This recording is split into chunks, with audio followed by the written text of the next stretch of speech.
Sabtu 31 Juli 2021. Kami melakukan perjalanan dari Padang menuju Pandai Sike. Ya, kami akan melakukan pendakian ke Gunung Singgalang. Pendakian kali ini kami berjumlah sekitar 6 orang. Memang lebih sedikit daripada pendakian kami sebelum-sebelumnya. Ya, karena masih banyak urusan yang harus mereka selesaikan. Seperti pendakian ke Merapi sebelumnya, Rona menjadi satu-satunya wanita yang ikut dalam rombongan kami.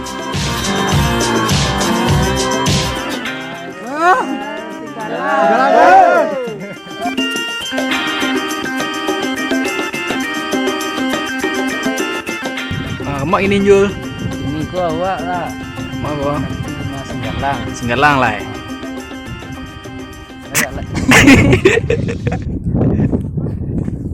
Tuh gunung tuh. Itu Merapi. Lo makan Jul. pagi lah kan. Nak bayi dah. Dulu tuh. Sekitar jam 11 siang, kami memulai pendakian. Berbeda dengan gunung-gunung sebelumnya, trek Singgalang langsung memaksa kami untuk menguras tenaga lebih banyak. Karena di awal pendakian, trek sudah menanjak begitu curam. Pantas saja, tak sampai setengah jam berjalan, kami langsung beristirahat. Cok yang.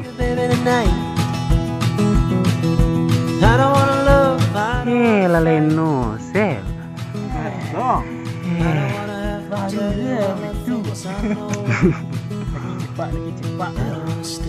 Ki kencang.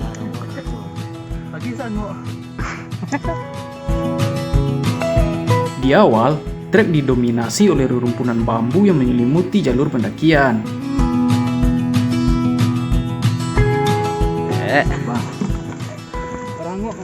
Ada kurus aku tuh. Ada. Berlari tak? Cari oh.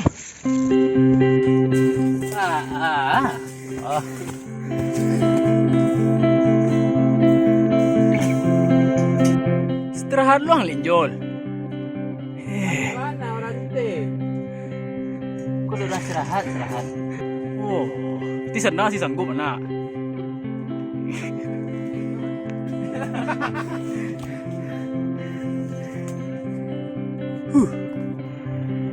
Setelah cukup beristirahat beberapa saat, perjalanan kami lanjutkan. Ya, tak seperti pendaki-pendaki lainnya yang memiliki stamina yang kuat, kami memang lebih sering istirahat.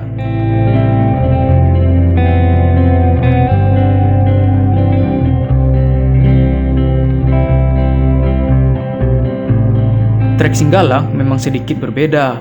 Jalur yang curam memaksa kami untuk berpegang dan menumpu lebih kuat. Salah pegangan bisa saja membuat kami terjatuh yang bisa berakibat cedera. Tentu hal itu yang berusaha kami hindari, agar tak terjadi cedera selama dalam pendakian. Ditambah lagi, trek yang lembab dan licin mengharuskan kami lebih berhati-hati lagi.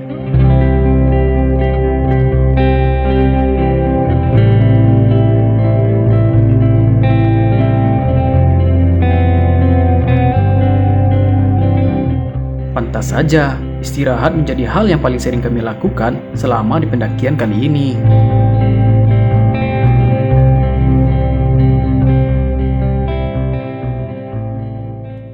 Seperti pada gunung-gunung sebelumnya, kami selalu berupaya agar tak menjumpai malam saat masih di trek pendakian. Hal inilah yang membuat kami kembali bersegera melanjutkan pendakian.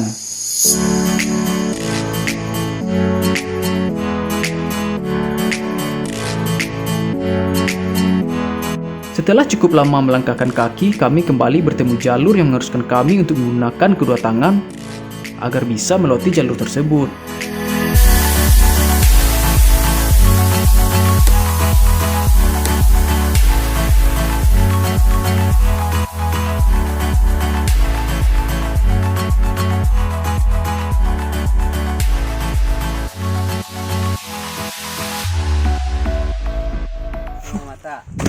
Perdana aku harus tahu wak. Itu. Ya sumber-sumber air cik urang saya.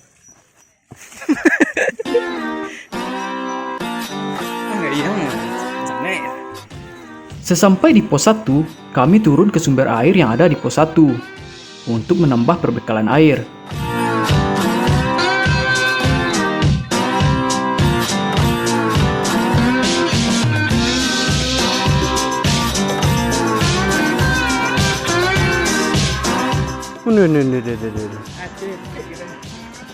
Hah? Hata? Ada panek tuh. Itu saya biasanya.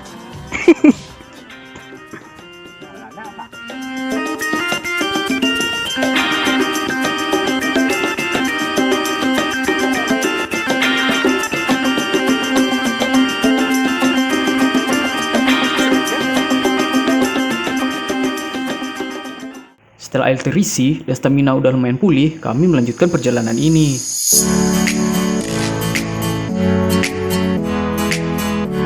Makan si konsep. Putar kiri. Balik lekak apa? Salto.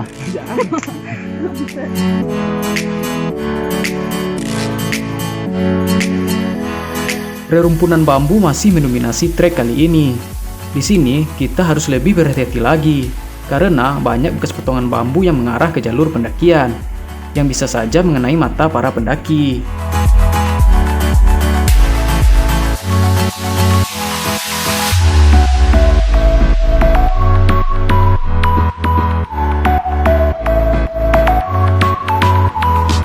Setelah berjalan cukup lama, kami berinisiatif berhenti sejenak untuk mengisi perut yang mulai kosong, agar tidak loyo saat di jalur selanjutnya. Ndak menjadi tenaga yo nasi kok kan ah. Di bagun makan tuh. Ya kok ada doa kan? Kalau makan tuh wak banyak.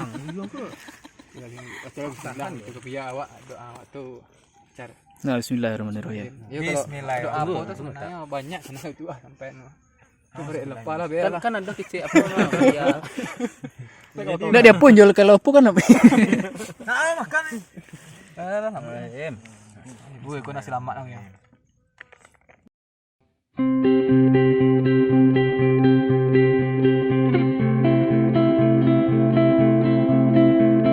Setelah perut terisi dan tenaga kembali pulih, pendakian pun kami lanjutkan kembali.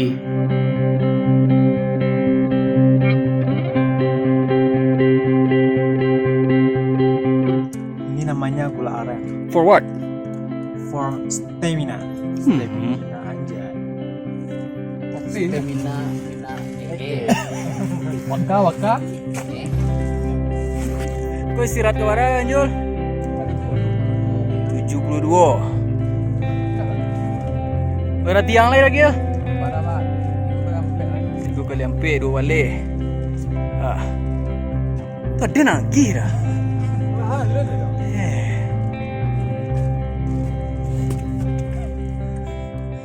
Kabut pun mulai menyelimuti Gunung Singgalang, membuat kami merasa khawatir akan dengan turunnya hujan, yang pasti akan memperlambat proses pendakian kami.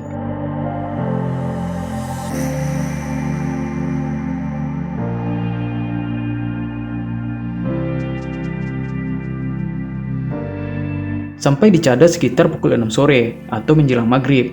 Dan benar saja, saat masih di perjalanan menuju Cadas tadi, kami kehujanan dan mengharuskan kami untuk memasang mantel. Karena stamina yang udah sangat terkuras, kami berencana untuk ngecamp malam ini di Cadas Gunung Singgalang. Namun, beberapa dari kawan yang baru kami temui di jalur pendakian menyarankan agar langsung saja ke Telaga Dewi, karena saat itu kondisi di Cadas tidak ada sumber air. Mendengar saran dari teman-teman, kami pun mengurung niat untuk ngecamp di Cadas Gunung Singgalang. Perjalanan malam pun lagi-lagi kami lalui.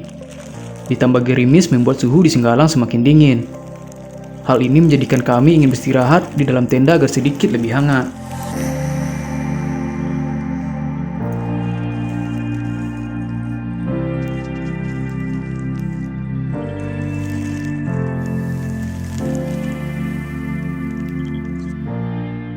Ini suasana malam ini. Di mana sekarang kita Pak Panjul? Di Telaga Dewi. Sekarang tenda hari hujan. Tenda terpasang ala kadarnya saja. Baru lapar, badan dingin, mata mengantuk.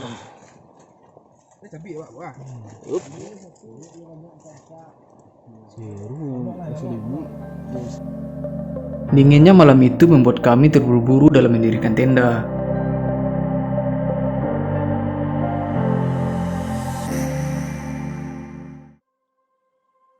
Paginya kabut masih menyelimuti Telaga Dewi, membuat suasana di Telaga Dewi begitu syahdu.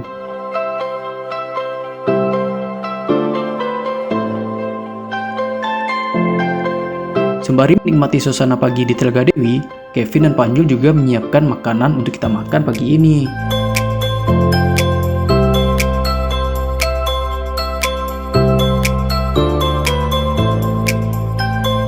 Karena cuaca mendung dan banyak kabut, jadi Panjul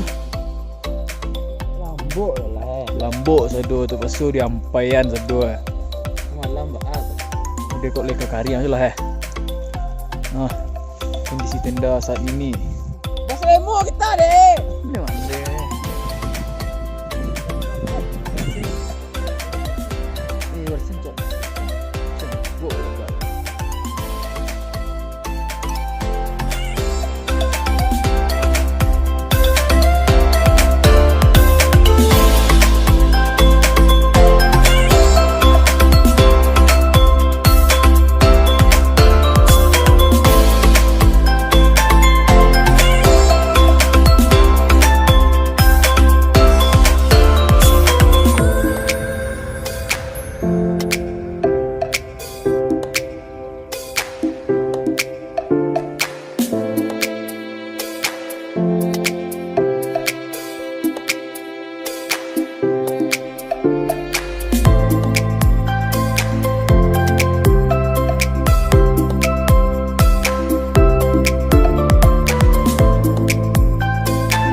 Puas bermalam di Telaga Dewi, kami memutuskan untuk pulang kembali ke rumah.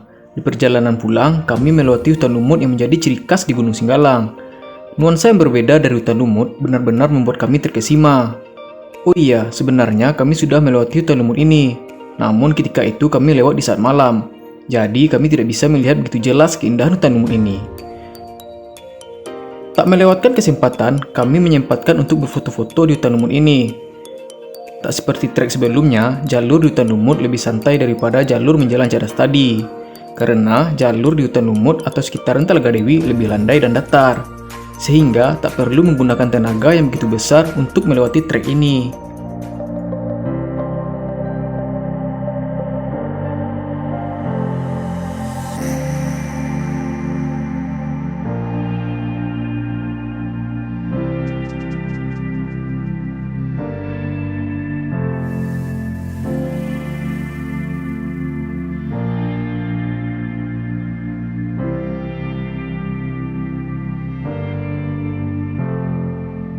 Di perjalanan pulang, cuaca lumayan bersahabat, tidak terlalu terik dan juga tidak hujan. Perjalanan pulang, kami berbarengan dengan rombongan lain yang juga mau turun hari ini.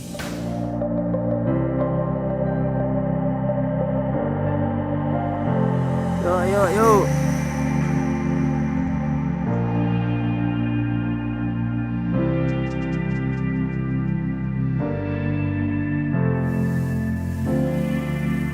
Terima kasih Tuhan telah menciptakan alam seindah ini. Terima kasih Singgalang yang telah menerima kami. Dan terima kasih untuk kawan-kawan yang ikut dalam pendakian kali ini. Sekian perjalanan kita kali ini. Semoga bertemu di perjalanan kita selanjutnya.